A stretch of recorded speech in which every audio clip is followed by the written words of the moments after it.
sini saya sudah bersama dua adik saya. Yang satu yang di kanan saya adalah Rizka Apriliani dan yang di kiri saya adalah Febian Saputra. Nah, mereka berdua ini merupakan salah satu santri dari pondok pesantren.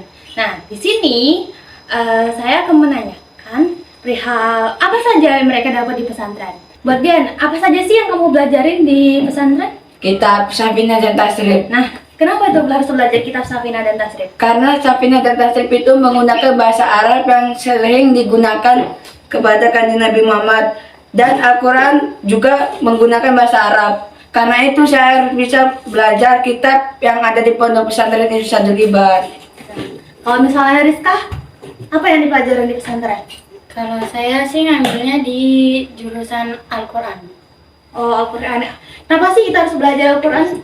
Karena Al-Quran itu salah satu kitab pedoman para umat Islam yang diturunkan atau diwahyukan Allah kepada Nabi Muhammad. Dan di dalamnya itu berisi pedoman-pedoman yang diturunkan Allah untuk kita pelajari. Nah, dari itu makanya saya mengambil jurusan Al-Quran. Nah, kayak yang satu belajar kitab, yang satu belajar Al-Quran. Nah, pasti itu ada yang ngajarin sih. Gimana sih tentang ustadz-ustadzah yang di pondok itu? Ustaz dan ustazah itu baik, yang mengurus semua santri yang ada di pondok. Karena ustazah itu yang mengurus para santri di pondok, jadi santri itu harus sopan kan sama ustazahnya, Iya. sama guru-gurunya. Nah, menurut kamu kenapa sih sebenarnya harus sopan itu sama mereka? Karena kita tuh harus menghormati guru, karena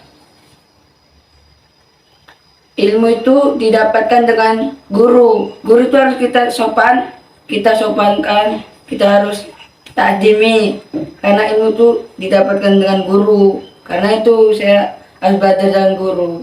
Wah, jadi kita semua itu harus sopan kan kepada, bukan cuma kepada guru intinya, kita semua harus sopan kepada semua orang yang lebih tua dari kita. Ya. Ya kan? Hmm. Nah, maka dari itu kita tuh harus sopan ke mereka. Ih, kok kamu buang sampah sembarangan sih?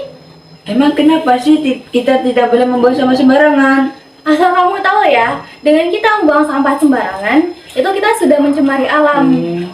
Nah, kamu tahu nggak apa dampak dari mencemari alam itu? Kenapa? Nah, salah satu dampak dari mencemari alam adalah banjir. Kamu tahu kan, salah satu warga dari negara kita, lebih tepatnya warga Demak, hari ini mereka merayakan Hari Raya Idul Fitri dengan keadaan banjir. Kasihannya mereka merayakan Hari Raya Idul Fitri dengan banjir. Nah, makanya itu kita tuh nggak boleh buang sampah sembarangan, karena salah satu dampaknya itu yaitu banjir tadi.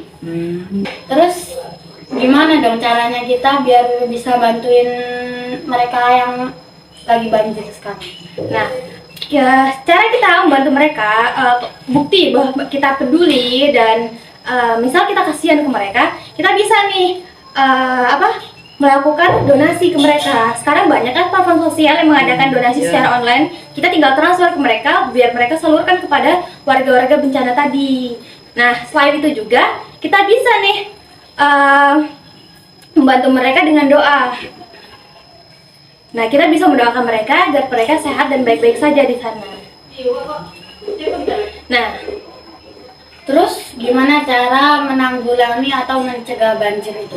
Nah, cara kita untuk menanggulangi dan mencegah banjir itu ada banyak sih sebenarnya. Yang salah satunya itu adalah dengan kita menanam pohon, dengan kita tidak merusak alam.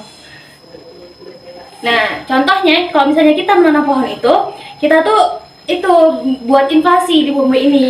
Akar-akar pohon itu tuh lebih banyak meresap air kan. Jadi air-air yang ada di banjir itu tadi akan terserap oleh akar pohon untuk kebutuhan pohon itu tadi.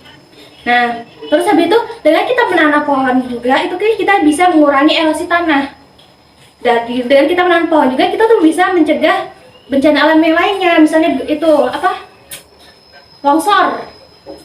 Nah, dengan kita menanam pohon kita juga bisa mencegah longsor. Paham kan?